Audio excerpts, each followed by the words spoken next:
Assalamualaikum warahmatullahi wabarakatuh. Sebelumnya izin memperkenalkan diri, nama saya Rizal Hidayat dari jurusan Teknik Informatika.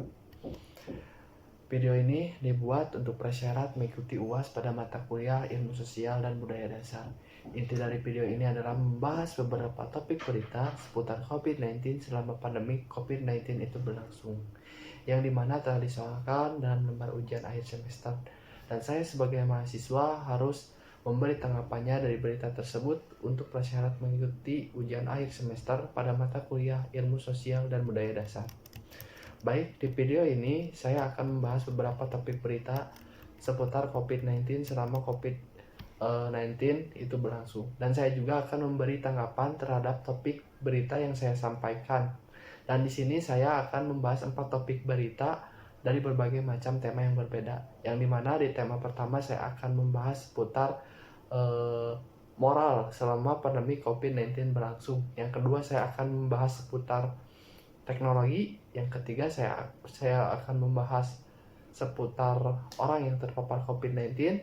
Dan yang terakhir saya akan membahas seputar teknologi selama pandemi COVID-19 itu berlangsung.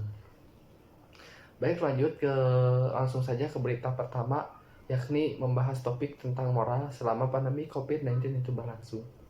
Yang dimana di dalam berita yang saya ambil adalah judulnya seperti berikut: kekerasan berbasis gender online lebih mengancam selama pandemi.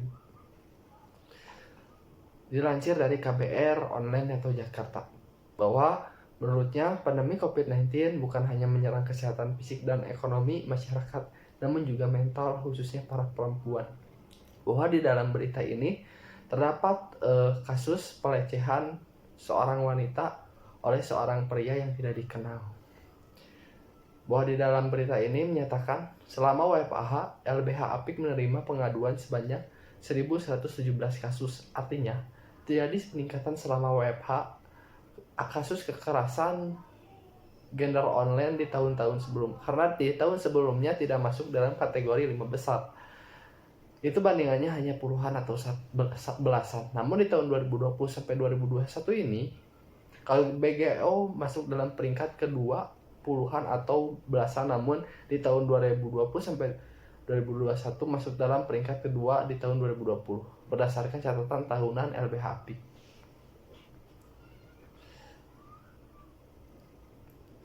Adapun kasus di dalam berita ini adalah bahwa seorang wanita mendapatkan sebuah pelecehan dari seorang pria, yang dimana kasusnya terjadi ketika seorang wanita itu melakukan publikasi atau memposting sebuah foto di sosial media. Lalu dia mendapatkan pesan dari orang yang tidak dikenal dengan istilahnya menanyakan si pria itu kepada si wanita itu. Yang istilahnya kasus ini masuk ke dalam data pribadi gitu. Bahwa di dalam kasus dalam berita ini masuknya ke dalam ranah pelecehan. Walaupun ini masuk ke dalam ranah pelecehan, namun pemerintah masih belum memiliki aturan hukum yang berpihak kepada korban. Karena kekerasan itu terdiri dari fisik, psikis, ekonomi, seksual. Bahkan untuk saat ini ketika terjadinya kekerasan secara verbal sangat sulit untuk diproses karena itu adanya undang-undang di penghapusan KDRT, ujarnya begitu. Nah, tanggapan saya terhadap berita ini adalah bahwa seharusnya pemerintah secepatnya membuat aturan undang-undang terhadap kasus ini. Sebab apabila terus dibiarkan, kejahatan moral seperti ini akan terus marak, apalagi perkembangan teknologi yang semakin pesat membuat seseorang seenaknya melakukan sesuatu.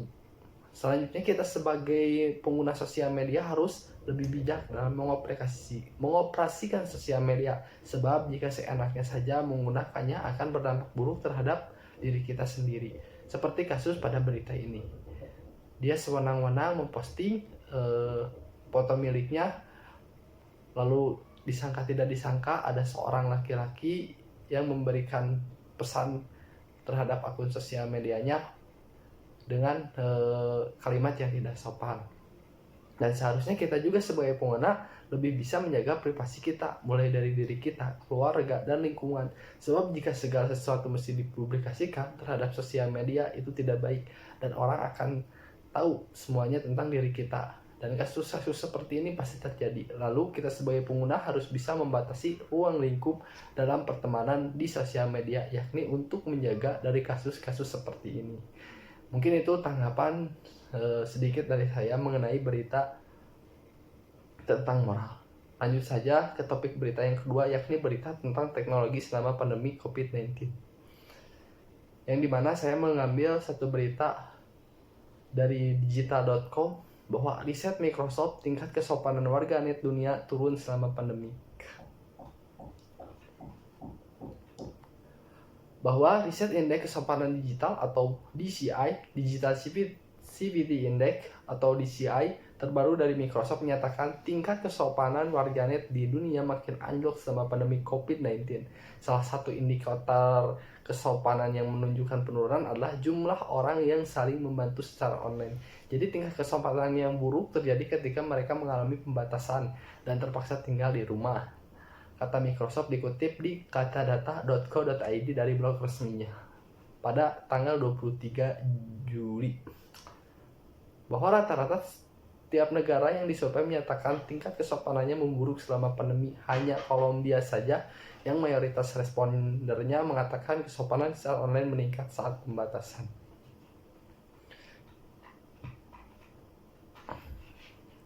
Dan hasil dari laporan DCI itu menunjukkan bahwa tingkat kesopanan warganet Indonesia berada di peringkat ke-29 dari 32 negara skala global. Ini berdasarkan survei terhadap 16.000 responden selama April hingga Mei 2020. Microsoft memberi peringkat berdasarkan skor 0 sampai 100, semakin rendah skor, maka semakin tinggi tingkat kesopanan negara dalam berinternet. Nah, di Indonesia sendiri pada indeks kesopanan digital di Asia Pasifik, Indonesia mendapatkan poin 80 yang otomatis Indonesia memiliki tingkat kesopanan yang rendah. Karena semakin tingginya tingkat kesopanan itu, maka semakin rendahnya tingkat kesopanan. Ada beberapa penilaian katanya yang membuat peringkat Indonesia rendah, yaitu tingkat hoax, ujaran kebencian, diskriminasi, dan perundungan atau bullying. Bahwa studi tahunan Microsoft tentang kesopanan digital ini sangat penting untuk meningkatkan kesadaran dan mendorong interaksi online yang positif, kata Regional Digital Safety Lead Asia Pasifik. Nah, dan tanggapan saya mengenai berita ini adalah bahwa seharusnya Kementerian Komunikasi dan Informasi atau Kominfo membuat sebuah aturan terhadap kasus ini, yakni aturan yang diizinkan atau tidak diizinkan. Sebagai contoh, berita yang fakta diizinkan dipublikasikan, sedangkan yang hoax tidak boleh diizinkan atau tidak boleh dipublikasi, langsung diblokir saja. Atau membuat filterisasi terhadap dunia maya, yakni segala sesuatu berita, cerita yang dipublikasikan memiliki filterisasi. Jadi apabila terkesan ada hal-hal yang negatif, langsung kena blokir. Tidak diberi izin untuk dipublikasinya. Dan tentunya seorang pengguna pun lebih bijak dalam menggunakan sosial media. Apalagi peringkat Indonesia terendah akibat tingkat hoax, diskriminasi, dan kebencian di Indonesia itu sangat tinggi.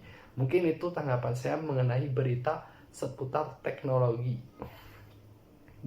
Baik, lanjut saja ke berita yang ketiga, yakni seputar orang-orang yang terpapar COVID-19. Nah, di sini saya mengambil berita dari CNBC Indonesia yang tingkat internasional, bahwa di dalam judulnya cerita kematian COVID di Amerika Serikat, tragedi setelah tak mau vaksin. Pasalnya, Amerika Serikat masih menjadi negara dengan kasus infeksi dan kematian COVID terbanyak di dunia. Sebanyak 35,8 juta sudah terpapar dan lebih dari 600.000 orang tewas akibat virus corona. Sebagai salah satu negara adidaya, Amerika Serikat seharusnya bisa mencegah atau bahkan menghindari ini.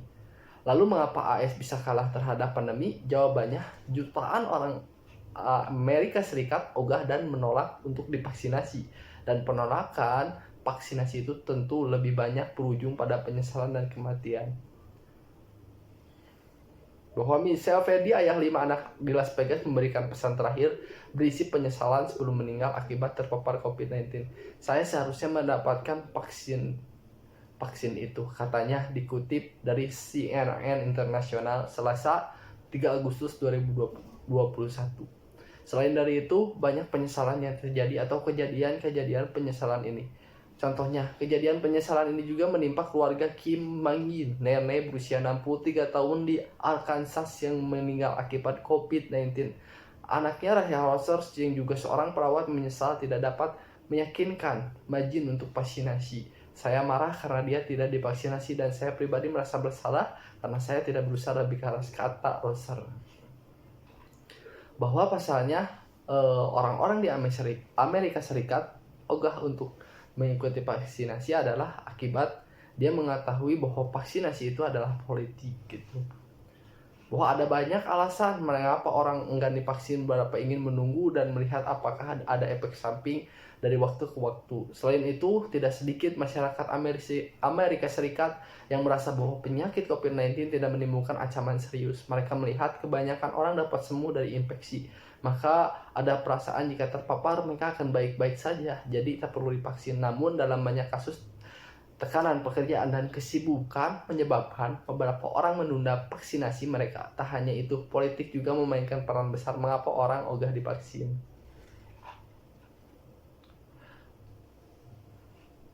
Tapi apapun alasannya, orang yang menolak vaksin kini terancam risiko kesehatan. Tanpa proteksi vaksin, kemungkinan nyawa terenggut sangat besar saat terpapar virus corona yang kini memiliki banyak mutasi yang lebih menular.